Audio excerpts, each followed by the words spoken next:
تو جی بسم اللہ الرحمن الرحیم. ہم لفظ کی دلالت کو پڑھ رہے تھے، یعنی قواعد لغویہ عربیہ. تو اس میں ہم نے کہا تھا ایک تو وضع کے اعتبار سے تھی، ٹھیک ہے، خاص عام مشترک تین ہم نے پڑھے تھے نا، خاص عام اور مشترک.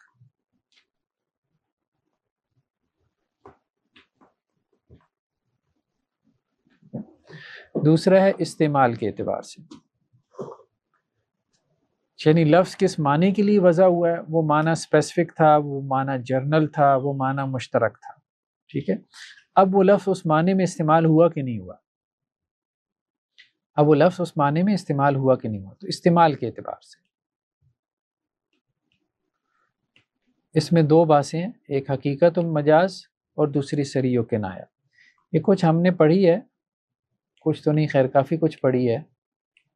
حقیقت و مجاز کی بحث اور صریح و کنایہ بلاغت قرآن کے سبجیکٹ میں. ٹھیک ہے، اس کے بعد ہم دلالت کی بات کریں گے آگے. ٹھیک ہے، دیگر جو بحثیں ہیں وہ ہم اس کے بعد کریں. تو آج ہمیں حقیقت اور مجاز کی بحث دیکھنی ہے اور صریح اور کنایہ کی. لفظ کس معنی کے لیے وضع ہوا تھا، پھر وضع کے بعد دوسرا مرحلہ ہوتا ہے لفظ کا استعمال. اب جس معنی کے لیے وہ وضع ہوا تھا اس معنی میں استعمال بھی ہو رہا ہے کہ نہیں ہو رہا. اگر اسی معنی میں استعمال ہو رہا ہے تو حقیقت ہے، اگر اس معنی میں استعمال نہیں ہو رہا تو مجاز ہے. سمجھ رہے ہیں؟ اور اگر اس معنی میں صراحت سے استعمال ہو رہا ہے تو صریح ہے، اور اگر اس معنی میں کنایتاً استعمال ہو رہا ہے اشارتاً تو کنایہ. اول حقیقت. حقیقت کی تعریف کیا ہے؟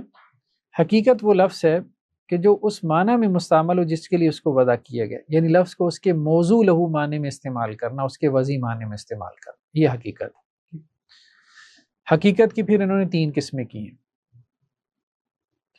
ایک حقیقت جو ہے وہ شرعی ہے، ایک حقیقت جو ہے وہ لغوی ہے، اور ایک حقیقت عرفی ہے. یعنی اگر ہم اس کو حقیقت و مجاز کو دو قسموں میں تقسیم کریں، حقیقت اور مجاز، تو پھر حقیقت کی آگے تین قسمیں. حقیقت بعض اوقات لغوی ہوتی ہے، بعض اوقات حقیقت عرفی ہوتی ہے، بعض اوقات شرعی ہوتی ہے. یعنی لغوی معنی،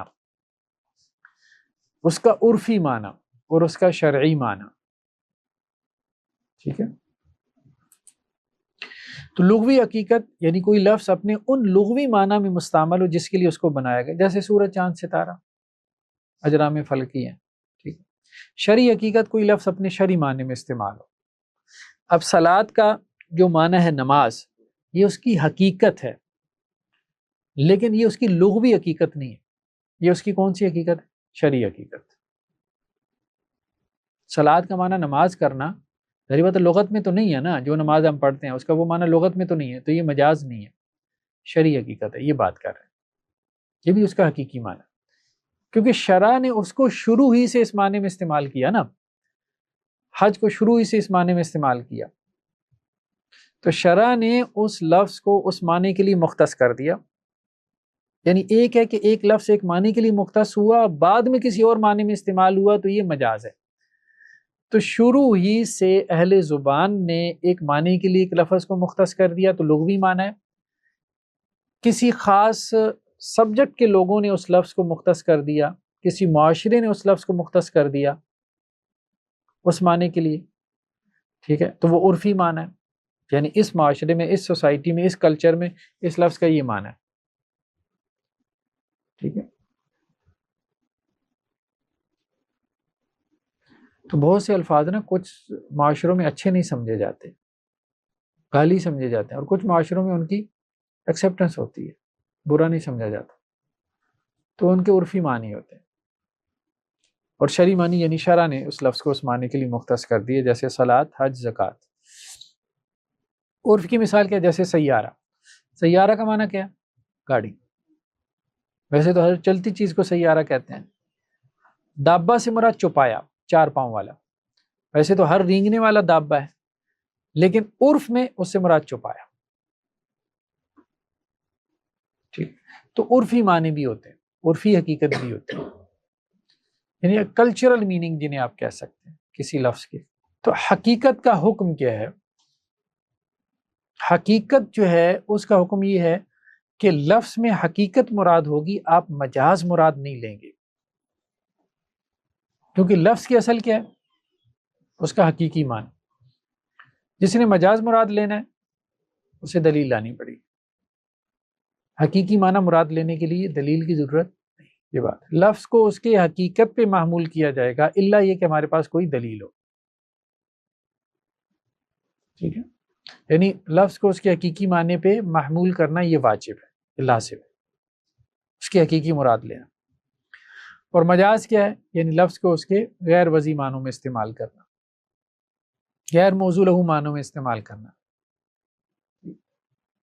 کسی قرینہ کی وجہ سے اور کسی علاقہ کی وجہ سے. اب انہوں نے وہی علاقے وغیرہ بیان کیے، یہ ہم نے بلاغت قرآن میں بھی پڑھے تھے. علاقہ جو ہے وہ بعض اوقات مشاہبت کا ہوتا ہے، جیسے طالع البدر علینا، تو یہاں بدر سے کیا مراد ہے؟ نبی کریم صلی اللہ علیہ وسلم. یہ مجاز ہے.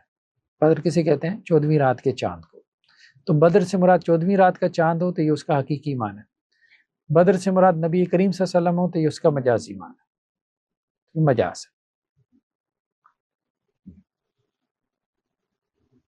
تو یہاں اب قرینہ کیا ہے؟ وہ ساری سچویشن وہ قرینہ ہے کہ نبی کریم صلی اللہ علیہ وسلم مدینہ میں داخل ہو رہے ہیں اور اس وقت یہ اشعار پڑے جا رہے ہیں. تو اب اس سے مراد جو ہے وہ 14ویں رات کا چاند نہیں ہو سکتا ہے، مطلب سامنے گھاٹی سے 14ویں رات کا چاند طلوع ہو رہا ہو.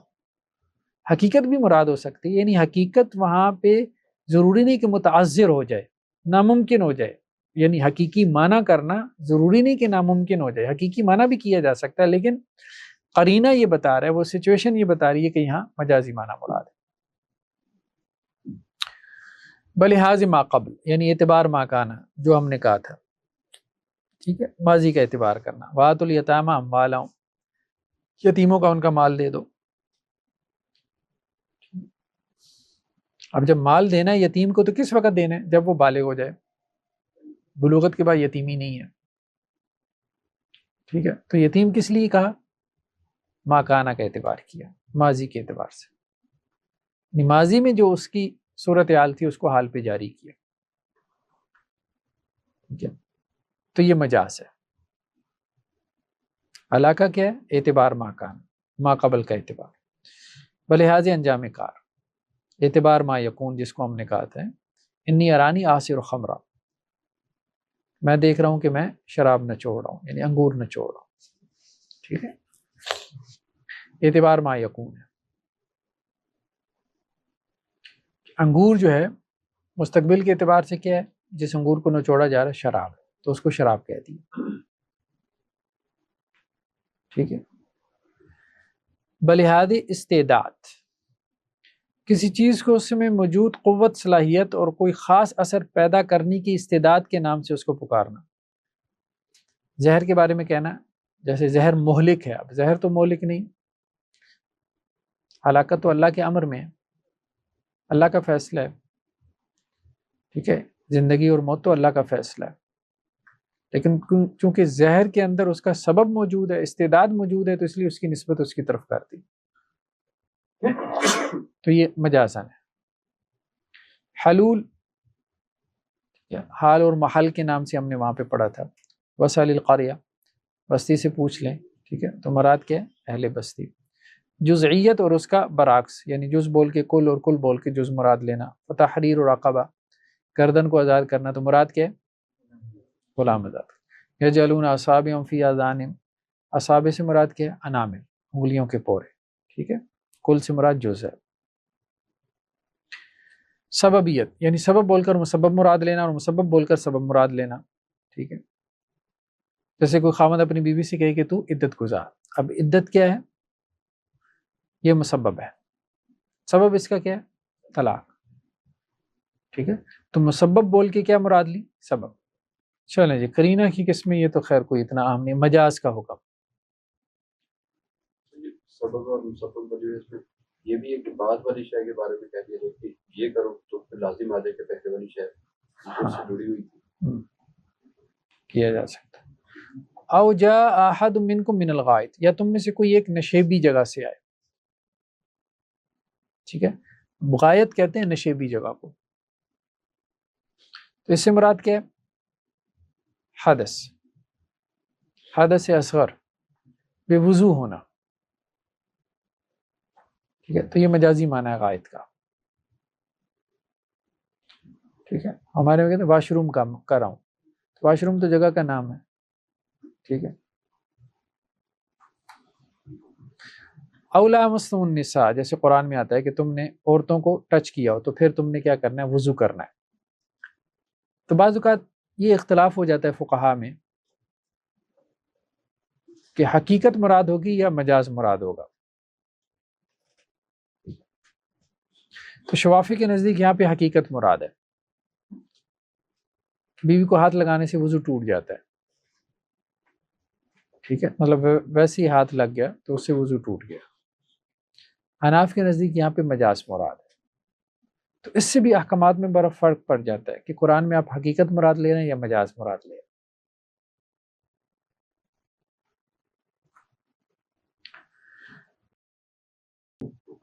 تو یہ بات تو ہم نے پہلے ڈسکس کر لی کہ اصل حقیقت ہے. جیسے قرآن میں حرمت علیکم امہاتکم و بناتکم، تمہاری مائیں تمہارے اوپر حرام ہے اور تمہاری بیٹیاں. تو اناف کے نزدیک جو ہے بنات سے مراد یا امہات سے مراد کیا ہے؟ حقیقی معنی، حقیقت مراد ہے. اور حقیقت سے مراد لغوی حقیقت، بیٹی. شوافی کے نزدیک یہاں شرعی حقیقت مراد ہے. دونوں میں فرق ہے. اناف یہ کہتے ہیں کہ اس کی بیٹی حرام ہے، بھلے وہ زنا کی وجہ سے ہو، وہ بھی اس کے اوپر حرام ہے. شوافی کہتے ہیں کہ نہیں، یہاں مراد وہ بیٹی ہے جو کہ عقد نکاح کی وجہ سے ہو، وہ حرام ہے. دوسری طرف وہ شرعی حقیقت مراد لیتے ہیں. تو یہ بھی فرق پڑ جاتا ہے کہ آپ لغوی حقیقت مراد لے رہے ہیں یا آپ شرعی حقیقت مراد لے رہے ہیں. اس سے بھی معنی کا فرق پڑ جاتا ہے، مسئلے کا فرق پڑ جاتا ہے. حقیقت سے وہ ہر جگہ اختلاف کریں گے جہاں وہ سچویشن جو ہے مطلب ہے کہ فار ایگزامپل ایک ہی وقت میں حقیقی اور مجازی معنی مراد لینا تو کئی جگہ پہ لیا جا سکتا ہے. جیسے امہاتکم، ماں سے مراد ماں بھی ہو اور نانی بھی ہو اور دادی بھی ہو. ٹھیک ہے، تو ہو سکتا ہے. ماں کے معنی میں ہو تو حقیقت ہے، یعنی کا لفظ ماں کے معنی میں حقیقت ہے، لیکن نانی دادی کے معنی میں مجاز. ٹھیک ہے، نانی دادی کو مجازن ماں کہہ دیا جاتا ہے، ویسے تو ماں نہیں ہے. ماں تو وہ ہے جس نے پیدا کی.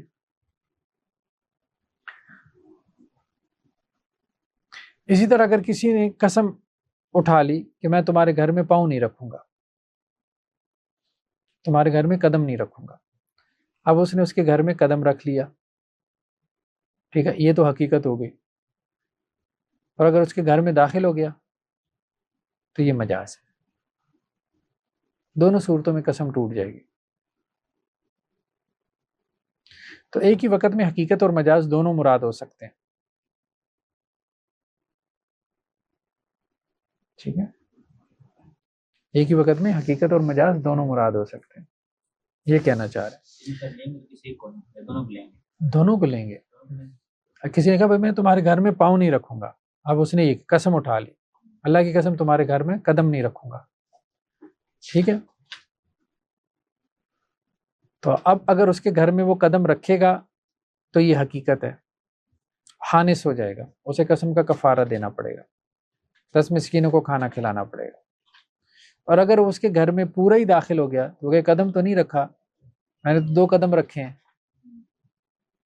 ٹھیک ہے، دیکھا جائے گا کہ اس میں کسے کہتے ہیں، نہیں دیکھا جائے گا کہ معاشرے میں کسے کہتے ہیں گھر میں قسم سے ہمارے گھر میں داخل نہیں ہوگا یا قدم نہیں رکھوں گا. تو وہ دیکھیں نا، وہ بات یہ کہہ رہا ہوں، اس کا مجازی معنی ہوگا نا. قدم نہیں رکھوں گا ایک اس کا لغوی معنی ہے. حقیقی معنی، حقیقی معنی اس کا وہی جو لغت میں ہے. قدم رکھنے کا مطلب قدم رکھنا ہی ہے، دوسرا معنی مراد ہو سکتا ہے لیکن آپ اس کو کیا کہیں گے، ٹائٹل کیا دیں گے؟ مجاز. اس کا لغوی معنی تو نہیں ہے نا. قدم رکھنے کا یہ معنی مراد لینا کہ آپ کے گھر میں نہیں آؤں گا، یہ ہو سکتا ہے لیکن آپ اس کو کیا کہیں گے؟ یہ معنی مجازی ہے. یعنی اہل لغت نے اس معنی کے لیے یہ لفظ وضع نہیں کیا تھا. قدم رکھنے کا معنی انہوں نے قدم رکھنے کے لیے ہی وضع کیا تھا، بعد میں وہ ایک اور معنی میں استعمال ہونا شروع ہو گیا، داخل ہونے کے معنی. قدم رکھنا داخل ہونے کے معنی میں، تو یہ استعمالی معنی کیا ہے؟ یہ مجازی. تو لفظ اپنے لغوی معنی میں استعمال ہو تو یہ حقیقت ہے، بعد میں کسی اور معنی میں استعمال ہو جائے تو وہ مجاز ہے.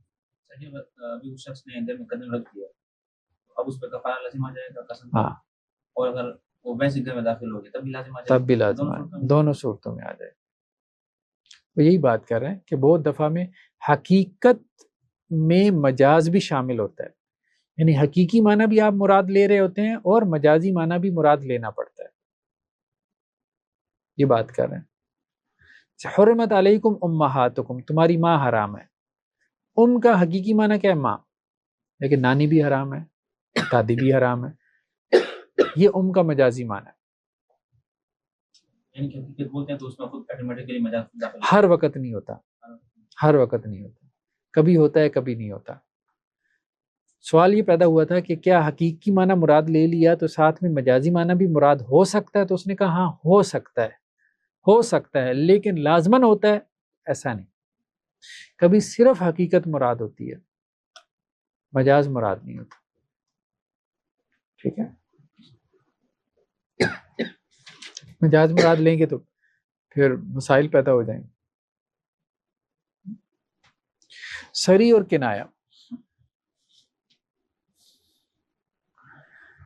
سری وہ لفظ ہے جس کی مراد مکمل طور پر کسی خاص معنی میں کثرت کے سبب ظاہر ہو.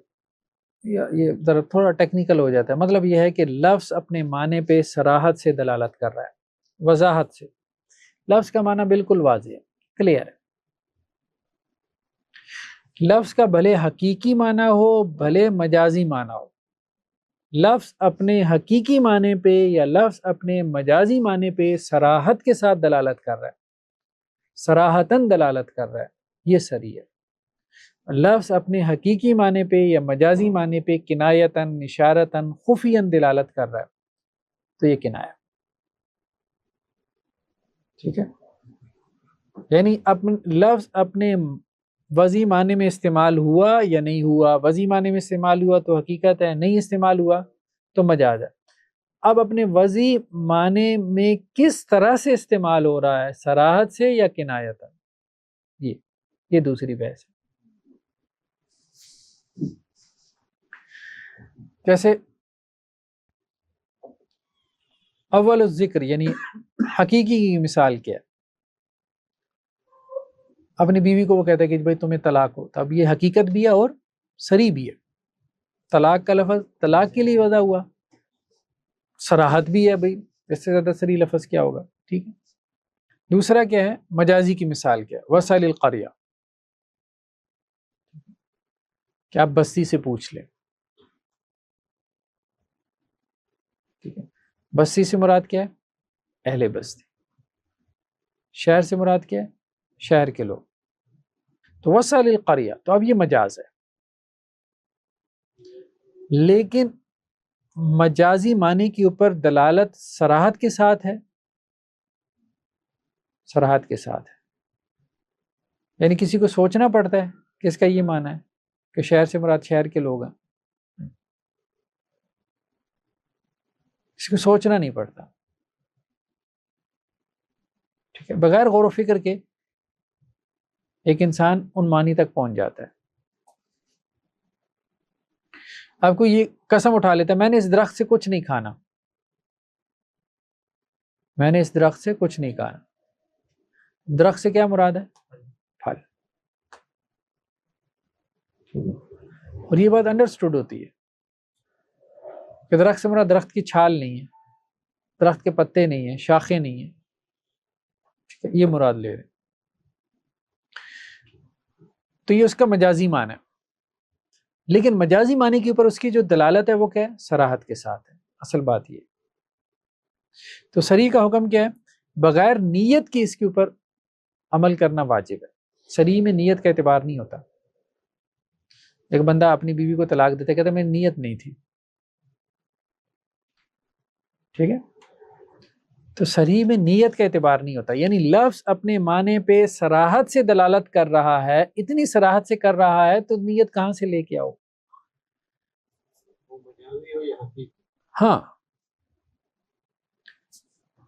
ٹھیک ہے، لفظ اپنے معنی پہ جو ہے وہ دلالت کر رہا ہو، حقیقی معنی پہ یا مجازی معنی پہ، لیکن صراحت کے ساتھ، اس میں نیت کی ضرورت نہیں ہوتی. پچھلے کیس میں یعنی کہ میں اس طرح سے کچھ نہیں کہوں، ان کے صراحت سے لفظ اپنے مجازی معنی کی طرف نشاندہی ہے، لیکن اس میں جب قسم ہے، قسم اگر پتہ کھا لے گا وہ قسم ٹوٹے گی یا باقی رہے گی؟ وہ آگے ایک بحث آ رہی ہے کہ نفی میں اس کا اعتبار ہوتا ہے، اس بات میں نہیں ہوتا.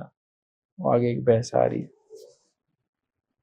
تو کہنے کا مقصد یہ ہے کہ اس سے وجوب ثابت ہوتا ہے. صراحت سے کیا ہے؟ وجوب ثابت ہوتا ہے. ٹھیک ہے، تو اس کو ہم نیت پہ موقوف نہیں کریں گے. نیکسٹ کیا ہے؟ کنایا.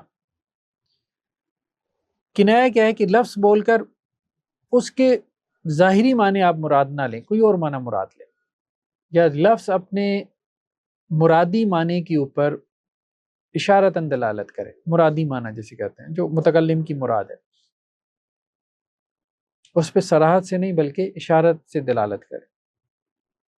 ٹھیک ہے، جیسے بیوی سے کہنا عدت گزارو، ٹھیک ہے، تیری رسی تیرے کندھے پر. ہمارے یہاں تو خیر نہیں کہتے، ہر کلچر کے اپنے الفاظ ہوتے ہیں. اپنے میکے چلی جاؤ، تو یہ الفاظ کیا ہیں؟ طلاق کے لیے کنایہ ہے. طلاق کا لفظ طلاق کے لیے صریح ہے کیونکہ صراحت سے تفریق کے اوپر دلالت کر رہا ہے. لیکن عدت گزارو، مجھے تم سے تعلق نہیں رکھنا، اپنے ماں باپ کے ہاں چلی جاؤ، میکے چلی جاؤ، میری جان چھوڑ دو. تو اب یہ جو الفاظ ہیں یہ کیا ہیں؟ یہ کنایہ. اس لیے اس میں نیت کا اعتبار ہوتا ہے. وہ یہ اس میں نیت کا اعتبار ہوتا ہے. کنائے میں نیت کا اعتبار ہوتا ہے، یعنی کنائے کے اوپر جو ہے نا وہ آپ حکم نہیں لگا سکتے نیت کو جانے بغیر. عدت گزار اس لفظ میں کیسے جی یہ تو صراحتاً اپنے عدت گزار میں دیکھیں کنایہ ہو سکتا ہے، وہ کچھ بھی معنی مراد لے سکتا ہے. عدت تو گنتی ہے نا. ہاں تو وہ تو گنتی ہے.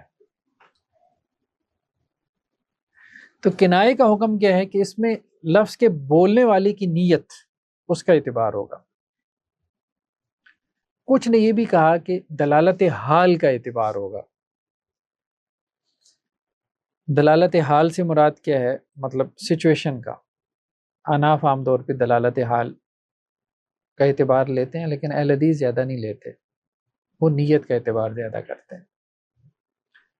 مثال کے طور پہ لڑائی میں کسی نے کہہ دیا کہ تو میری طرف سے فارغ ہے، میاں بیوی میں لڑائی ہو رہی تھی تو شوہر نے کہا کہ تو فارغ ہے. اب یہ کنایہ ہے. تو اناف کہیں گے کہ یہاں دلالت حال ہے. دلالت حال کیا ہے؟ لڑائی. تو یہاں اس سے نیت نہیں پوچھی جائے گی. تو دلالت حال نے متعین کر دیا. وہ یہ کہتے ہیں کہ لڑائی جو ہے نا خود اس کنائے کا معنی متعین کر رہی ہے، اب نیت کا اعتبار کرنے کی ضرورت نہیں ہے. لیکن دوسرے کہتے ہیں نہیں، نیت پوچھی جائے گی. تو نیت کے اوپر تو سب متفق ہیں، دلالت حال میں اختلاف ہو جاتا ہے. کہنے کا مقصد یہ قرینہ یا دلالت حال میں اختلاف ہے. نیت کے اوپر سب متفق ہیں کہ کنائے میں نیت کا اعتبار ہوگا. اصل تو یہ کہ اس نے کیا معنی مراد لیا، اس معنی تک آپ کیسے پہنچ سکتے ہیں. تو بعض نے کہا کہ صرف نیت سے ہی پہنچ سکتے ہیں، اس لیے آپ اس سے پوچھیں بھائی آپ کی کیا مراد تھی. توہین کے مسئلوں میں بھی بعض الفاظ ایسے ہوتے ہیں جو کنائے کے قبیل سے ہوتے ہیں، لوگ اس کے اوپر حکم لگا دیتے ہیں. توہین کا نہیں لگانا چاہیے.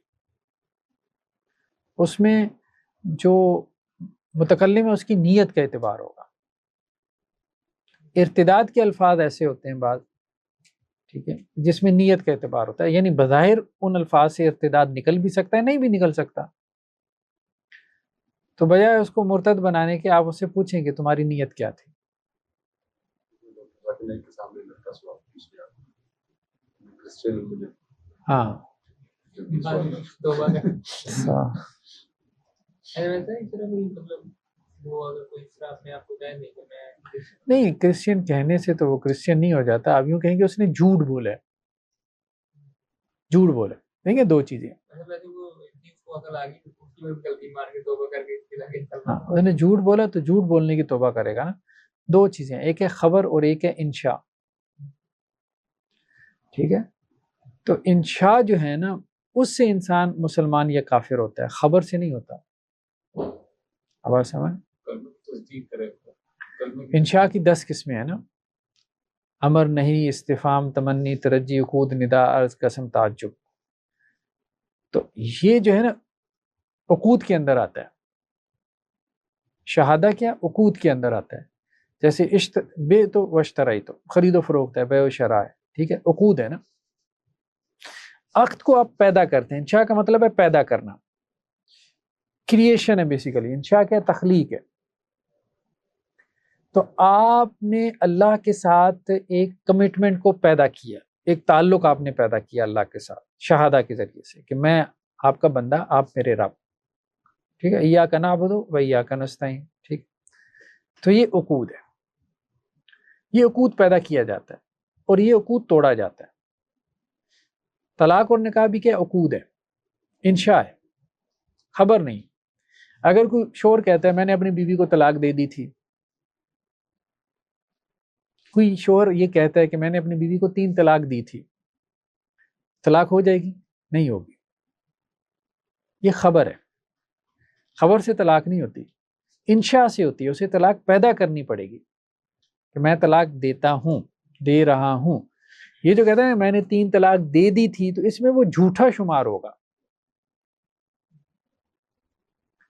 ٹھیک ہے، اسی طرح سے کوئی ہندو جو ہے تقریر کرتے ہوئے کہتا ہے کہ جی مسلمانوں میں یہ کلمہ معروف ہے، یا مسلمان ہونے کے لیے وہ یہ کلمہ پڑھتے ہیں، اشہد ان لا الہ الا اللہ وحدہ لا شریک لہ واشہد ان محمدا عبدہ ورسولہ. مسلمان ہو جائے گا؟ نہیں، انہیں بطور خبر پڑھا ہے. تو اس نے بھی خبر دی تھی اپنے عیسائی ہونے کی، ذاکر نائک صاحب کو، وہ جو لڑکے کی بات آپ کر رہے ہیں جس نے کہا تھا کہ میں مسلمان، تو اس نے جھوٹی خبر دی تھی. تو اس کو کلمہ پڑھوانے کی ایسا جو ایسے ضرورت نہیں تھی، لیکن بہرحال اسٹریٹجی کے اعتبار سے ٹھیک ہے، ٹیکنیکلی ضرورت نہیں تھی. گناہ کبیرہ البتہ ہے، جو اس نے کیا وہ گناہ کبیرہ ہے، اس میں توبہ استغفار بنتا ہے. ایسے لوگ جو پاکستان میں ہے نا، میرے خیال سے ڈاکٹر صاحب کو باقی دنیا میں نہیں ملے ہوں. ہاں واقعات پیش آ رہے ہیں نا ڈاکٹر صاحب کے ساتھ، تو وہ خود پریشان ہوں گے کہ اس طرح کے لوگ. نہیں، وہ کہہ بھی رہے ہیں انڈیا میں تو ایسے نہیں ہوتا. لیکن ایک بڑا فرق ہے، وہ کلچرل ڈیفرنس یہ ہے کہ دیکھیں وہاں پہ ہندو ہے سامنے. جب ہندو ہے نا سامنے، تو وہاں آپ اپنے دین کو پھر مطلب فل فلیج مطلب پریکٹس آپ نے کرنی ہے نا، اور اگلا بھی آپ کو رسپیکٹ دے گا کہ یار ہاں، وہ یہی کہہ رہے تھے نا ڈاکٹر ذاکر نائک کہ وہاں میں جاتا ہوں ہندوؤں کے تقریبات میں، ہندوؤں کو پتہ ہے بھائی یہ مسلمان ہے، اس نے ٹچ نہیں کرنا کسی خاتون کو. ٹھیک ہے، تو اب وہ اس پہ ان کو رسپیکٹ ملتی ہے. تو یہاں تو اب سارے مسلمان بیٹھے ہیں، وہ تو ان سے زیادہ بڑے مسلمان ہیں. ٹھیک ہے، تو انہیں تو ان سے زیادہ اسلام آتا ہے، مطلب ان کے زوم میں ہیں، تو وہ کیا جانے ڈاکٹر ذاکر نائک کو. تو اب یہی تو ہو رہا ہے سارا، فیس بک پہ ڈاکٹر ذاکر نائک کی تصحیح کر رہے ہیں نا، اور کیا کر رہے ہیں مطلب. چلیں بارہ نیکسٹ بحث کیا ہے کہ لفظ کی اپنے معنی پہ جو دلالت ہے، اس میں ایک اور قسم ہے ظہور اور خفا کے اعتبار سے. کیا ہے؟ ظہور اور خفا کے اعتبار سے.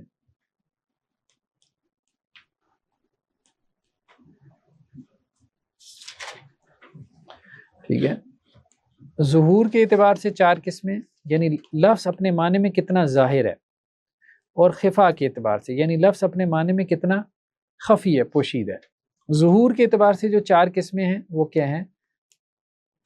ظاہر، نص، ٹھیک ہے، مفسر اور محکم. اور خفا کے اعتبار سے 4 قسمیں ہیں، خفی، مشکل،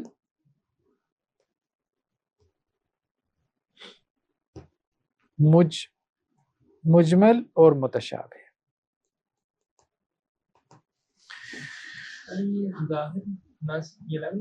ظاہر، نص، مفسر، محکم، یعنی ظہور اور خفا کے اعتبار سے. دیکھیں نا تیسرا مرحلہ کیا ہے. پہلے مرحلے میں لفظ ایک معنی کے لیے مختص ہوا، اب اس معنی میں استعمال ہوا کہ نہیں ہوا، یہ دوسرا مرحلہ تھا. یا کیسے استعمال ہوا، صراحت سے ہوا یا کنایتاً ہوا.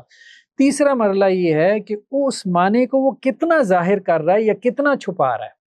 لفظ اس معنی کو کتنا ظاہر کر رہا ہے، کتنا چھپا رہا ہے. ٹھیک ہے، تو ظہور کے 4 درجے ہیں اور اخفاء کے بھی 4 درجے ہیں. اب یوں کہہ لیں کہ لفظ جو ہے وہ ایک 8 منزلہ عمارت ہے جس کے اوپر 4 بلڈنگز ہیں، زیر زمین 4 اس کی منزلیں.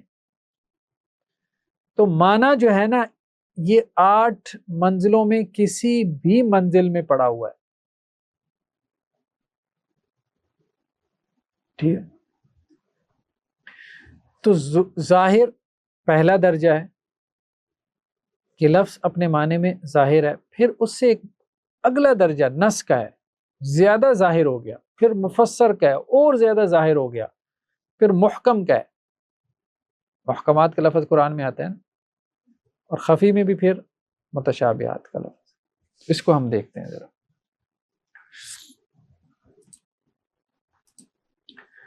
تو واضح یعنی دلالت کے اعتبار سے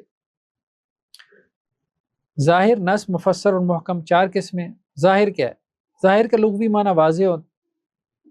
تو ظاہر وہ لفظ ہے جس کے معنی خود بخود واضح ہوں، غور و فکر کی ضرورت نہیں ہے. جس کا معنی از خود واضح ہو رہا ہے، ٹھیک ہے، وہ اس کا ظاہری معنی ہے. احل اللہ البیع وحرم الربا. اب اس کا ظاہری معنی کیا ہے؟ اللہ نے بیع حلال کی، سود کو حرام قرار دیا، بس یہ ظاہر ہے. ایک اس کا نص ہے. نص لفظ کا ظاہری معنی نہیں ہے، ٹھیک ہے، بلکہ نقص اس کے کانٹیکسچول میننگ ہے جو سیاق و سباق سے متعین ہو رہے ہیں. اس میں وضاحت زیادہ ہوتی ہے، یعنی کانٹیکس نے بھی وہ معنی متعین کر دیا. تو جو کانٹیکس متعین کرتا ہے وہ وضاحت کا اگلا درجہ ہوتا ہے.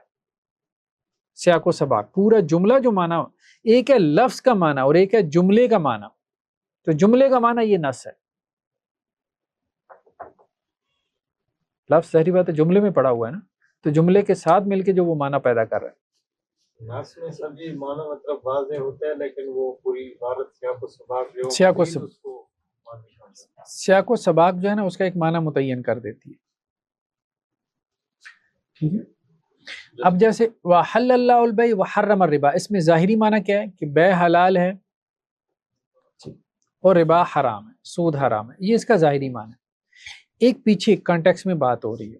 کانٹیکس میں بات کیا ہو رہی تھی کہ قریش نے یہ بات کہی یا مشرکین مکہ نے یہ بات کہی، انما البیع مثل الربا، بیع بھی تو سود کی طرح ہے. بیع بھی تو سود کی طرح ہے. بیع میں تو آپ کیا کر رہے ہیں؟ منافع کما رہے ہیں. تو سود میں بھی آپ منفعت اور پروفٹ لے رہے ہیں. تو قرآن نے اس پہ یہ بات کہی، وحل اللہ البیع وحرم الربا. تو اب اس میں نص کیا ہے؟ نص یہ ہے کہ بیع اور سود برابر نہیں ہے. اللہ کی نظر میں بیع اور سود برابر، یہ نص کنٹیکسچول میننگ ہے. کیوں برابر نہیں ہے؟ ایک حلال ہے دوسرا حرام ہے. اللہ کی نظر میں کیسے برابر ہے؟ ٹھیک ہے، ایک طیب ہے دوسرا خبیث ہے، اللہ کی نظر میں نہیں، برابر نہیں. ظاہر اور نص کی مثال میں اگر ظاہر میں لے لفظ آگ ہے تو لفظ آگ بولا جائے گا سب کے ذہن میں آگ ہے. اور نص میں لیا جائے کہ میرے سینے میں آگ لگی یا میرے میدے میں جلن میں آگ، وہ پھر یعنی کہ یہ نص. جیسے دیکھیں نا یہ اگلی آیت ہے، وما آتاکم الرسول فخذوا وما نہاکم عنہ فانتہوا. اللہ کے رسول جو تمہیں لے دیں وہ لے لو اور جس سے منع کرے اس سے رک جاؤ. ہمارے یہاں حجیت حدیث کے باب میں یہ آیت بیان کی جاتی ہے کہ رسول اللہ صلی اللہ علیہ وسلم کی حدیث کیا ہے؟ حجت ہے. ٹھیک ہے، کیونکہ اللہ تعالیٰ کیا کہہ رہے ہیں، یا اللہ کے رسول صلی اللہ علیہ وسلم کی اطاعت کیا ہے، لازم ہے، بائنڈنگ ہے. تو اس معنی میں یہ ظاہر ہے. ظاہر تو یہ کہہ رہے ہیں جو اللہ کے رسول تمہیں دے رہے ہیں، جو بھی حکم دے رہے ہیں اس کو کیا کرو، لے لو، اور جس حکم سے، جس چیز سے منع کر رہے ہیں اس سے رک جاؤ. یہ اس کی ظاہری میننگ ہے. لیکن کنٹیکس میں بات کیا چل رہی ہے، یہ بنو نذیر کا واقعہ ہے. ٹھیک ہے، سورہ حشر ہے نا، تو بنو نذیر کا واقعہ ہے. تو کنٹیکس میں بات چل رہی ہے مال فے کی. ٹھیک ہے، اس کے حوالے سے بات ہو رہی ہے کہ جو اللہ کے رسول صلی اللہ علیہ وسلم دیں لے لو، اور جس سے روکیں.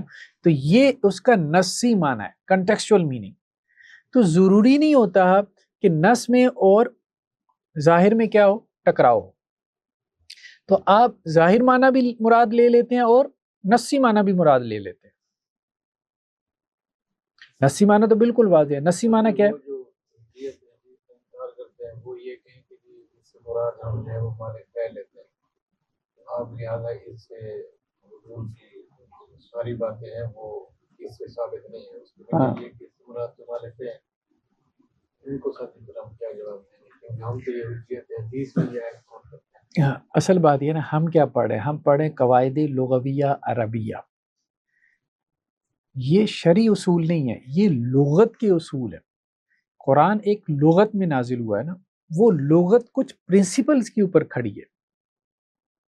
اب بات سمجھ، انا انزلنا قرآنا عربیا لعلکم تعقلون. یہ قرآن عربی زبان میں ہے تاکہ تم اس کو سمجھو. تو عربی زبان کچھ پرنسپلز کے اوپر کھڑی ہے، وہ ہمارے کوئی شرعی اصول نہیں ہے، وہ لغت کے اصول ہے. اس کے بغیر لغت سمجھ میں نہیں آئے گی. وہ صرف قرآن میں لغت کے اصول جاری نہیں ہو رہے، صرف ناف صرف قرآن میں جاری ہو رہی ہوگی، ظاہری بات ہے ہر جگہ جاری ہو رہی ہے. ٹھیک ہے، تو اب یہ قواعد لغویہ عربی ہے، تو ہم انہیں کہیں گے کہ لغت کا تقاضا یہ ہے، لغت عرب کا تقاضا یہ ہے کہ جب نص کے معنی، جب نصی معنی آپ مراد لیتے ہیں تو ظاہری معنی مراد لینا منع نہیں ہوتا، الا یہ کہ دونوں میں ٹکراؤ ہو. جہاں دونوں معنی میں ٹکراؤ ہو جائے ظاہر اور نص میں، تو پھر نص کو ترجیح دی جاتی ہے، ورنہ دونوں معنی مراد لیے جاتے ہیں. تو جو لوگ بہت زیادہ اس کے اوپر زور دیتے ہیں نا، جیسے ہمارے یہاں بھی کچھ ماڈرنسٹ طبقہ ہے کہ وہ قرآن کے معنی کو کیا کرتے ہیں، کنٹیکسٹ کے ذریعے سے اسپیسیفک کر دیتے ہیں، محدود ہو جاتے ہیں نا، معنی آپ کے لمیٹڈ ہو جائیں گے نا. اب آپ اس کو صرف مال غنیمت کے حوالے سے جب بیان کریں گے، ٹھیک ہے، تو یہ معنی اس کے لمیٹڈ ہو جائیں گے، جبکہ یہ اس سے ظاہری نص کو جب سامنے رکھیں گے تو اس کے مطلق اطاعت کے میننگ بھی نکلیں گے. تو اللہ تعالیٰ کو یہ معلوم تھا کہ اس لفظ کے ظاہر سے یہ معنی نکل رہے ہیں، تو وہ نکالنے میں کوئی حرج نہیں، یہاں تک کہ خود متکلم یہ کہہ دے کہ بھئی اس کے ظاہری معنی مراد نہیں لینے. لغت میں اہل زبان ظاہری معنی مراد لیتے ہیں اور اس پہ عمل کو واجب سمجھتے ہیں، الا یہ کہ متکلم اس کی وضاحت کر دے کہ نہیں، ظاہر میری مراد نہیں، میری مراد صرف نص ہے. ٹھیک ہے، اسی طرح کا معاملہ جن کے پردے کے احکام میں بھی یہی ہے، وہ ظاہر اور محسوس کی طرف زیادہ جاتے ہیں، جبکہ اس میں بھی ظاہر کے حکم. تو پورا ایک کانٹیکسٹ تو بنتا ہے نا ایک رکوع سے. اب درمیان میں سے آپ ایک فریز کا معنی اٹھا لیں، اٹھا سکتے ہیں، بالکل اٹھا سکتے ہیں. یہ بات ہو رہی، وہ اس کا ظاہری معنی ہوگا. اب بات سمجھ، یہ نظم قرآن والے کیا کہتے ہیں جی، پورے نظم میں، ظاہری بات ہے بعض اوقات نظم جو ہے وہ پوری صورت کا بن رہا ہے، ٹھیک ہے، اسی میں آپ اس کا معنی سمجھیں. ہم یہ کہہ رہے ہیں کہ ٹھیک ہے اس میں اس کا معنی سمجھنا ہے، اس کا انکار تو ہے ہی نہیں، نص کا تو انکار ہی نہیں ہے، بلکہ یہ بات کہی جا رہی ہے کہ نص تو اگلے درجے میں جا کے معنی کو بیان کر رہا ہے، واضح کر رہا ہے، لیکن وہ نص کا معنی پچھلے معنی سے ٹکرا رہا ہے، نہیں ٹکرا رہا. اللہ کے رسول صلی اللہ علیہ وسلم کی مطلق اطاعت کا حکم ہے، اور ساتھ میں خاص طور پہ کہا کہ جی مال فے میں تو مانو، کوئی ٹکراؤ نہیں ہے، وہ اسی کا ایک نو ہے. نص اسی ظاہر کا جو معنی ہے اسی کی ایک نو ہے، دونوں کا آپس میں ٹکراؤ ہے ہی نہیں، اس لیے کوئی مسئلہ تو پیدا ہو ہی نہیں رہا کہ آپ کوئی نیا معنی کر رہے. تو لفظ کو اس کے ظاہری معنی سے اس وقت پھیرا جاتا ہے جب کوئی دلیل ہو، ورنہ تو اسے اس کے ظاہر پہ باقی رکھا جائے. ٹھیک ہے، یہ مراد. تو نص سے کیا مراد ہے؟ نص سے مراد وہی اس کے جو کنٹیکسچول میننگ ہے، یعنی جو یہ ایسا لفظ ہے جو اپنے الفاظ اور صیغوں سے ہی اپنے معنی کو واضح طور پہ بتلا رہا ہو اور کسی بیرونی چیز پر اس کا انحصار نہ ہو، نیز یہ معنی اور مفہوم بات کا مقصود اصلی ہو۔ صیغے سے معنی تو ظاہر میں بھی واضح ہو رہا ہوتا ہے، یعنی صیغہ ہی بتا رہا ہوتا ہے کہ اس کا یہ معنی ہے، ٹھیک ہے، لیکن یہاں پہ کیا ہے، نیز یہ معنی اور مفہوم مقصود اصلی ہو۔ چونکہ یہ مقصود اصلی ہوتا ہے متکلم کا، اس لیے اس کو ترجیح ہوتی ہے، اس معنی کو اس لیے ترجیح ہوتی ہے، ٹھیک ہے۔ جیسے وَحَلَّ اللَّهُ الْبَيْعَ وَحَرَّمَ الرِّبَا میں ایک معنی تو بیع کی حلت کا اور ربا کی حرمت کا یہ ظاہری معنی ہے، اور دوسرا معنی کیا ہے کہ یہ دونوں برابر نہیں ہو سکتے، یہ اس کا نصی معنی ہے، یہ بات ہو رہی ہے۔ تو نصی معنی کو ترجیح دیں گے، اس کے ہم بھی قائل ہیں۔ تعارض کی صورت میں نص کو ظاہر پہ ترجیح ہوگی، ٹھیک۔ شاید یہ تو انہوں نے تعویل کے اوپر لمبی چوڑی گفتگو کی ہے، اس کو ابھی آپ چھوڑ دیں۔ تیسرا کیا ہے اس کے بعد، مفسر، یعنی متکلم نے خود ہی اپنے معنی کو مزید کھول کے بیان کر دیا ہو، تفسیر کر دی ہو۔ ایک بات بیان کر کے متکلم نے خود کہا ہو بھائی میری مراد یہ ہے، تو اب وہ اور معنی واضح ہو گیا نا، تاکہ کوئی اس کا اور معنی مراد لے ہی نہ، ٹھیک ہے۔ تو اب اس میں تخصیص بھی نہیں ہو سکتی، ظاہر میں اور نص میں تخصیص ہو سکتی ہے، مفسر میں نہیں ہو سکتی، ٹھیک ہے۔ ظاہر اور نص کا میں نسخ ہو سکتا ہے، مفسر میں بھی ہو سکتا ہے، لیکن محکم میں نسخ نہیں ہو سکتا۔ جی یہ نص جو آپ نے ورڈ بولا ہے کہ نص جو ہے وہ کہاں سے ہوگا؟ نہیں، نص وہ تو خود شریعت سے ہوگا نا، یعنی ہم یوں کہہ رہے ہیں کہ ظاہری معنی میں نا تخصیص کا احتمال ہوتا ہے، لیکن تخصیص کے لیے دلیل چاہیے ہوگی، ٹھیک ہے۔ اسی طرح سے نصی معنی میں بھی تخصیص کا احتمال ہوتا ہے، لیکن جو مفسر کلام ہوتا ہے نا اس میں تخصیص نہیں ہوتی، کیونکہ جو متکلم ہے اس نے اس کلام کی وضاحت کر دی ہے نا، اس کی تخصیص نہیں ہو سکتی۔ ہاں اس کا نسخ ہو سکتا ہے، یعنی متکلم اپنی بات کو خود ہی منسوخ کر دے، کینسل کر دے، وہ ہو سکتا ہے، لیکن وہ آپ کو شریعت سے ثابت کرنا پڑے گا نا۔ ظاہری معنی جو ہے اس کی تفسیر ہو سکتی ہے، نصی معنی کی بھی تفسیر ہو سکتی ہے، مفسر کلام کی کوئی تفسیر نہیں ہو سکتی، وہ پہلی مفسر ہے، آپ اس کی مزید کیا تفسیر کرو گے یا اس کی کیا تعویل کرو گے؟ وہاں تعویل کی گنجائش نہیں ہوتی مفسر کلام، یہ بات ہوتی۔ ہاں وہاں نسخ جو ہے اس کی تھیری اپلائی ہو سکتی ہے کہ جی یہ کلام منسوخ ہے، شارع نے خود بتا دی اس کا یہ کلام منسوخ ہے۔ محکم جو ہے نا اس سے اگلا درجہ، اس میں تو نص کا بھی احتمال نہیں ہوتا، نص ممکن ہی نہیں ہوتا، منسوخ نہیں ہو سکتا محکم کلام، کبھی ہو ہی نہیں سکتا۔ تو مفسر کلام کی انہوں نے مثال دی حد قذف کے حوالے سے، فجلدوم 80 جلدہ، ٹھیک ہے، کہ انہیں کوڑے مارو، کتنے؟ 80 کوڑے، ہاں 80 کوڑے مارو۔ تو اب یہ مفسر کلام ہے، ٹھیک ہے، یہ بات۔ اسی طرح قرآن مجید میں جو الفاظ مجمل وارد ہوئے ہیں، جیسے اقیم الصلاۃ، آت الزکاۃ، تو اب ان کی تفسیر کہاں پر آئی ہے؟ حدیث میں۔ تو سنت نے ان کو مفسر کر دیا، سنت کے ساتھ مل کے یہ مفسر ہوئی ہیں، ٹھیک ہے۔ تو جس طرح ظاہر معنی پہ عمل کرنا واجب ہے، نص کے اوپر عمل کرنا واجب ہے، اسی طرح مفسر کلام پہ بھی عمل کرنا واجب ہے، ٹھیک ہے۔ اللہ کے رسول صلی اللہ علیہ وسلم نے حج کی تفصیل کر دی، زکوٰۃ کی تفصیل بیان کر دی سنت کے ذریعے سے۔ تو مفسر کلام ضروری نہیں ہوتا کہ وہ قرآن کے اندر ہی ہو، قرآن کے علاوہ بھی ہو سکتا ہے، سنت سے بھی ہو سکتا ہے نا، کیونکہ آپ صلی اللہ علیہ وسلم کی یہی فریضہ تھا نا، لِتُبَيِّنَ لِلنَّاسِ مَا نُزِّلَ إِلَيْهِمْ، کہ مَا نُزِّلَ إِلَيْهِمْ جو آپ کی طرف نازل کیا گیا اس کی آپ تبیین کریں، تفسیر کریں۔ تو سنت جو ہے وہ تفسیر ہے قرآن کے اجمال کی۔ تو یہاں قطعیت تیسرے درجے پہ پہنچ جاتی ہے، جہاں مزید تفصیل نہیں ہو سکتی۔ تفسیر اور تعویل کا انہوں نے فرق یہ کیا ہے کہ تفسیر تو بیسیکلی جو لفظ میں ہوتی ہے، جو خود متکلم کی طرف سے ہو، تعویل جو مجتہد کرتا ہے، تو تعویل اجتہاد کا دائرہ ہے، اس میں اختلاف ہو سکتا ہے۔ تفسیر میں تو متکلم نے خود، یعنی آپ نے خود ہی اپنی بات کی وضاحت کر دی تو یہ تفسیر ہے۔ کسی نے آپ کی بات سے جو کچھ سمجھا، کسی نے آپ کی بات کی جو وضاحت کی وہ تعویل ہے. ٹھیک ہے. تو اب شارع نے خود اپنی بات کی وضاحت کر دی تو یہ تفسیر ہے. اللہ کی طرف سے ایک کلام اترا، نبی کریم صلی اللہ علیہ وسلم نے اس کی وضاحت کر دی تو یہ تفسیر ہے. جو ہمیں سمجھ میں آیا تو یہ تعویل ہے. یہ انہوں نے خیر. چوتھا درجہ کیا ہے؟ محکم. یعنی لفظ جو ہے وہ اپنے معنی پہ اخیر درجے میں دلالت کر رہا ہو. ٹھیک ہے. جہاں نسخ کا بھی احتمال ختم ہو جاتا ہے. قرآن پاک کی تفسیر کے لیے جو ورڈ بولتے ہیں قرآن کو مفسر کا بھی تو ہوتا ہے. مفسر کا ہوتا ہے، وہ ٹیکنیکل میننگ تو نہیں ہے نا، وہ تو ویسے ہی اب ایک لغوی معنی میں ہم تفسیر کہہ دیتے ہیں کسی چیز کو کھولنا ہے. ایسا بیسیکلی تو ہم تعویل کرتے ہیں نا، تعویل کرتے ہیں. تفسیر تو قرآن کی قرآن سے ہوگی، ہاں اس کو آپ تفسیر کہہ سکتے ہیں. القرآن یفسر بعضہ بعضا، یعنی متکلم کے کلام سے ہی آپ وضاحت پیش کر دیں تو وہ تفسیر ہے. جو آپ اپنی رائے پیش کر رہے ہیں تو وہ تعویل ہے، وہ تفسیر نہیں. ٹھیک ہے. مطلب قرآن کی آیت کی شرح میں آپ حدیث لے آئے تو یہ تفسیر ہے.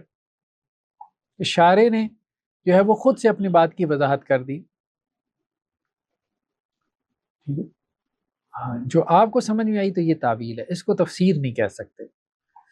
تو تفسیر القرآن بھی ساری تفسیر نہیں ہوتی، تعویل بھی ہوتی ہے اس میں. ویلیڈیشن نہیں نہ ہو سکتی، وہ ایک اجتہاد ہے جس میں آپ مصیب بھی ہو سکتے ہیں، مخطئ بھی ہو سکتے ہیں. خطا کا امکان بھی ہے، صحت کا بھی ہے. ہاں، اللہ کے یہاں اجر ہے، بھلے آپ نے خطا کر لی پھر بھی اجر ہے. ہاں، صلاحیت بھی ہو، نہیں اخلاص تو ہے ہی ہے لیکن اس کے ساتھ صلاحیت بھی ہو. صلاحیت بھی جس میں آراف پیش کی جاتی ہے. ہاں، اپنی آراء پہ.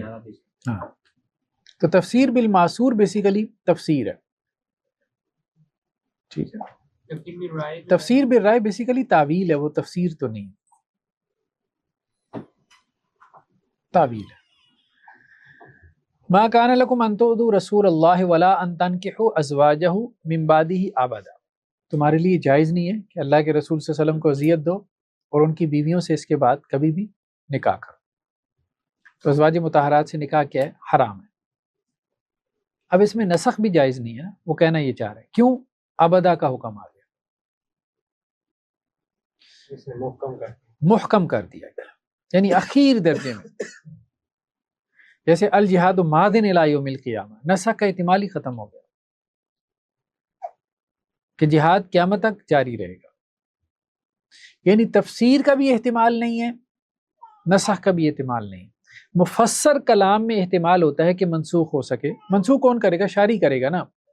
مجتہد تو ایک نص کی جگہ دوسری نص تلاش کرے گا کہ اس نص، اب اس کلام میں دوسری نص تلاش کرنے کی ضرورت بھی نہیں. الجہاد ماضٍ الی یوم القیامہ، کوئی کہے کہ جو ہو سکتا ہے جہاد منسوخ ہو گیا، چلیں کو دیکھتے ہیں نصوص وغیرہ. تو یہ نص خود کہہ رہی ہے کہ نہیں، پاسبل ہی نہیں ہے. تمہیں تلاش کرنے کی بھی ضرورت نہیں ہے.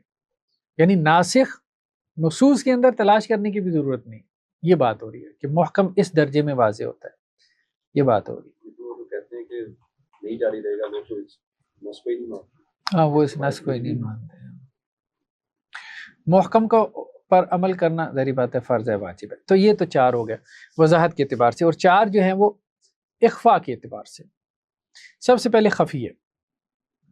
خفی وہ ہے کہ جس کی اپنے معنی پر تو دلالت ظاہر ہو لیکن بعض افراد پر اس کا جو انطباق ہے نا اس میں اشتباہ ہو جائے.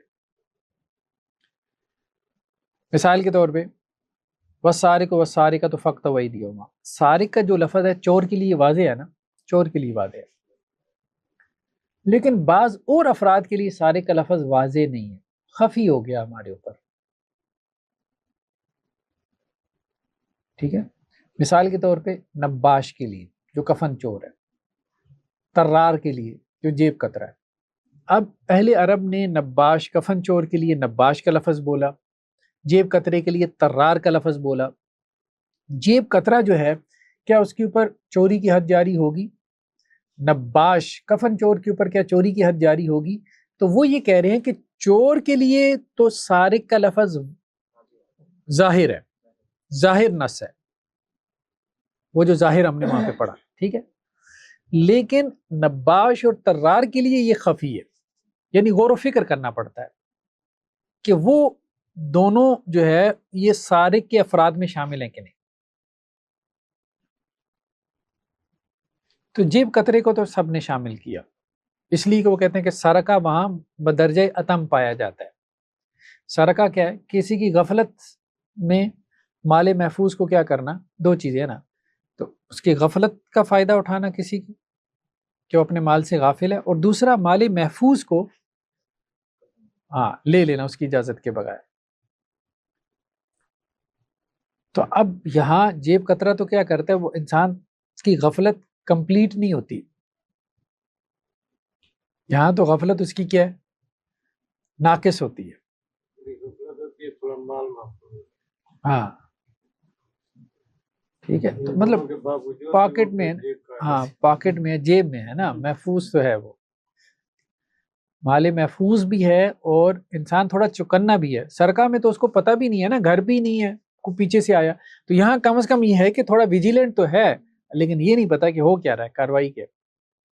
وہاں سے گھڑی اتار لیتے ہیں، یقین مانے وہ نئی گھڑی تھی میری الاثر والوں کی، تو وہ پبلک ٹرانسپورٹ میں، مجھے یاد ہے آج تک بھولتی نہیں ہے، اور ہاتھ سے اتار لی، مجھے سمجھ ہی نہیں آئی، اور 5 منٹ لگے ہوں گے. اس سے پہلے میں نے ٹائم دیکھا تو ایسے میں نے نا وہ بس میں جیسے وہ آپ پکڑ دیں، 5 منٹ بعد دیکھا تو ہاتھ میں گھڑی نہیں،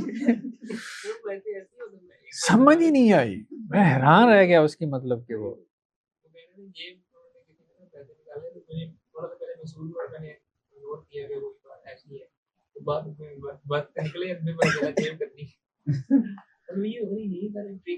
تو باہر وہ اس پہ محنت بڑی کرتے ہیں، کہا جاتا ہے بڑی محنت کرتے ہیں اس میں، ٹریننگ ان کی ہوتی ہے.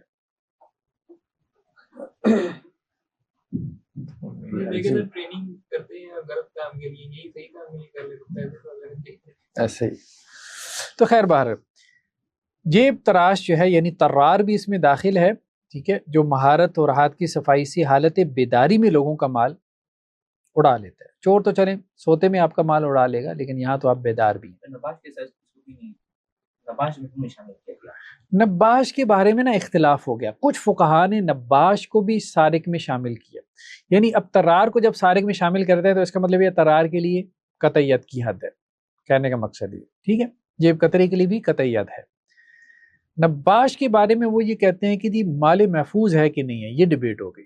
جنہوں نے شامل کیا ہے سارق کے فرد میں تو وہ یہ کہتے ہیں کہ جی جو مال تو پڑا ہوا ہے نا قبر میں تو وہ مال محفوظ ہی ہے، قبر اس کے لیے ایک حصن ہے. جو شامل نہیں کرتے وہ کہتے ہیں وہ مال محفوظ نہیں ہے. اس کی وجہ یہ ہے کہ جو میت ہے نا وہ حفاظت پہ قدرت نہیں رکھتی. تو سرقہ کی جو تعریف ہے وہ یہ کہتے ہیں کفن چور کے اوپر کامل طور پہ صادق نہیں آتی، کہ وہ مال محفوظ نہیں ہے اس طرح کا. قبرستان ہے نا، وہ قبرستان، بہرحال یہ ایک اختلافی مسئلہ ہے، کچھ لوگوں نے اس کو شامل کیا کچھ ہی نہیں. تو احناف اس کو شامل نہیں کرتے، احناف اس کو شامل نہیں کرتے، کفن چور کو، نباش کو سارق میں شامل نہیں کرتے، تعزیری سزا دے دیں، ٹھیک ہے، جبکہ بقیہ فقہا اس کو شامل کرتے ہیں. جی تو جمہور کا نقطہ نظر یہ ہے کہ سارق کی تعریف میں نباش بھی داخل ہے، کیونکہ اس کے لیے ایک علیحدہ نام ہونے سے یہ لازم نہیں آتا ہے کہ سارق کے معنی اس پر منطبق نہیں ہوتے. وہ کہتے ہیں اس کے لیے علیحدہ نام ہے تو اس لیے تھوڑی سی آپ کو محنت کرنی پڑے گی. خفی کی دوسری مثال کیا ہے، قاتل جو ہے وہ وارث نہیں بنے گا، لا یرث القاتل، یہی آتا ہے نا. اب کون سا قاتل، خطا والا یا عمدن قتل کرنے والا؟ ہاں عمدن قتل کرنے والا تو وارث نہیں ہوگا، یہ تو ظاہر معنی ہے، ٹھیک ہے، لیکن خطاً قتل کرنے والا کیا وہ بھی وارث نہیں ہوگا؟ تو یہاں پہ وہ کہہ رہے ہیں کہ اس معنی کے لیے یہ لفظ خفی ہو گیا کہ قتل خطا کو اس میں داخل کریں کہ نہ کریں. تو اس میں فقہا کا پھر اختلاف بھی ہو گیا، بعض نے داخل کیا قتل خطا کو، بعض نے نہیں کیا. تو جو یہ کہتے ہیں کہ داخل کرنا چاہیے قتل خطا کو، کہتے ہیں بھائی بندہ مارا ہے، اب ظاہری بات ہے قصاص نہیں ہے، لیکن یہ ہے کہ اس کو یہ پنشمنٹ تو دیں کہ وراثت سے محروم کریں، ورنہ تو لوگ کیا کریں گے عمدن قتل کر کے قتل خطا بنانے کی کوشش کریں گے. دوسروں نے کہا کہ نہیں،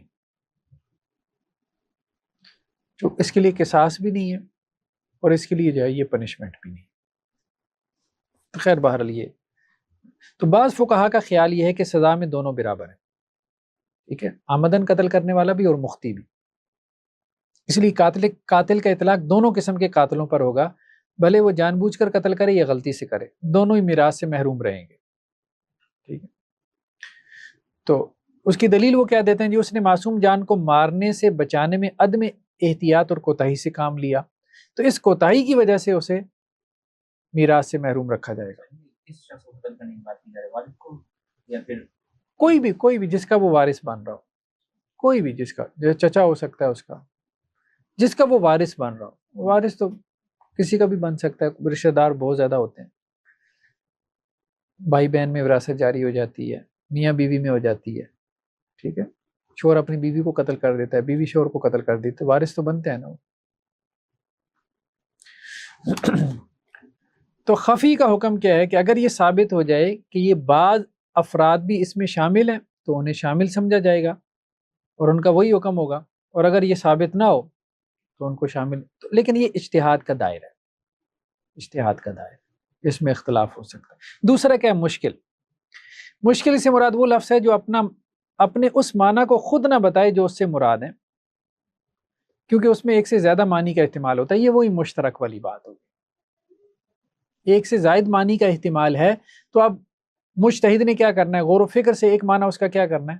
متعین کرنا ہے، یعنی جو اپنے معنی پہ دلالت نہیں کرتا. خفی میں کیا تھا؟ دیکھیں، خفی میں وہ اپنے معنی میں تو واضح نہیں تھا، اپنے معنی میں واضح تھا، کہیں اور جگہ پہ وہ واضح نہیں تھا. اخفاء کم تھا، ٹھیک ہے، کسی اور فرد کے حوالے سے اخفاء تھا. اب مشکل میں کیا ہے کہ وہ اپنے معنی کے حوالے سے ہی مشکل پیدا ہو گئی ہے کہ اس کا یہ معنی مراد ہے کہ نہیں. جیسے والمطلقات یتربصن بانفسہن ثلاثۃ قروء، ٹھیک ہے، قر کا معنی حیض بھی آتا ہے اور طہور بھی آتا ہے. تو اب یہ لفظ اپنے معنی میں پہ دلالت کرنے میں کیا ہے؟ مشکل ہے، غور و فکر کی ضرورت ہے. ٹھیک ہے، خفی میں اپنے معنی میں دلالت کر رہا تھا کسی اور جگہ پہ، اب یہاں یہ اپنے معنی میں جو ہے وہ دلالت. تیسرا کیا ہے؟ مجمل یہ ہے کہ جب تک متکلم واضح نہ کرے اس وقت تک اس کا معنی واضح نہ ہو. مشکل میں تو یہ ہے کہ مجتہد غور کرے گا نا، مخاطب غور کرے گا تو اس کا معنی پہنچ جائے گا. لیکن مجمل میں مخاطب غور کر کے معنی تک نہیں پہنچ سکتا، جب تک متکلم نہیں بتائے گا اس وقت تک معنی معلوم ہی نہیں ہو سکتا. تو یہاں اخفاء زیادہ تیسرے درجے پہ پہنچ گئے. ان الانسان خلق ہلوعا، اللہ تعالیٰ نے انسان کو کیا کیا؟ ہلوعا پیدا کیا. ہلوعا سے کیا مراد ہے؟ خود قرآن نے واضح کیا، اذا مسہ الشر جزوعا واذا مسہ الخیر منوعا. اقیموا الصلاۃ وآتوا الزکاۃ، نماز قائم کرو، زکوٰۃ ادا کرو. کیا مراد ہے؟ متکلم نے خود واضح کیا. اگر اللہ کے رسول صلی اللہ علیہ وسلم یہ سارا نظام نماز کا نام بتاتے، اقامت صلاۃ کا، تو کیا کسی مخاطب کے لیے ممکن تھا کہ وہ اقیم الصلاۃ کے الفاظ سے یہ پورا نظام صلاۃ نکال لیتا؟ پاسبل ہی نہیں تھا. یا نظام زکوٰۃ نکال لیتا؟ پاسبل ہی نہیں تھا. ٹھیک ہے، تو یہ اجمال.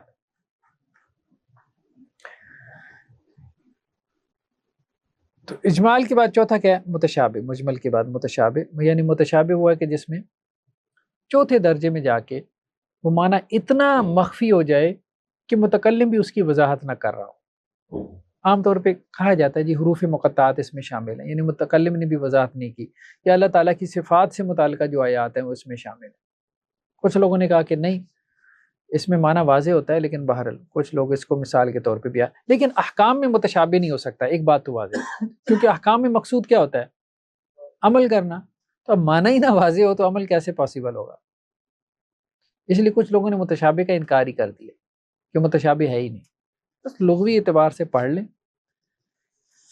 یا کچھ لوگوں نے یہ کہا کہ متشابہ بھی من وجہ متشابہ ہوتا ہے، ایک اعتبار سے متشابہ ہوتا ہے، ہر اعتبار سے متشابہ نہیں ہوتا. جیسے حروف مقطعات ہیں، ایک اعتبار سے متشابہ ہیں کہ معنی معلوم نہیں، لیکن ایک اعتبار سے ان کا فائدہ ہمارے علم میں ہے کہ بھئی یہ حروف ہیں جن سے یہ قرآن اللہ نے تالیف کی ہے، تمہاری زبان کے حروف ہیں، الفابیٹس ہیں، حروف تہجی ہیں، ان سے کوئی اس جیسا کلام لیا، تو ایک تحدی، ایک چیلنج اس معنی۔ چلیں جی نیکسٹ ٹائم پھر آگے چلتے ہیں دلالت کی اقسام پہ۔ سبحانک اللہم و بحمدک نشہد۔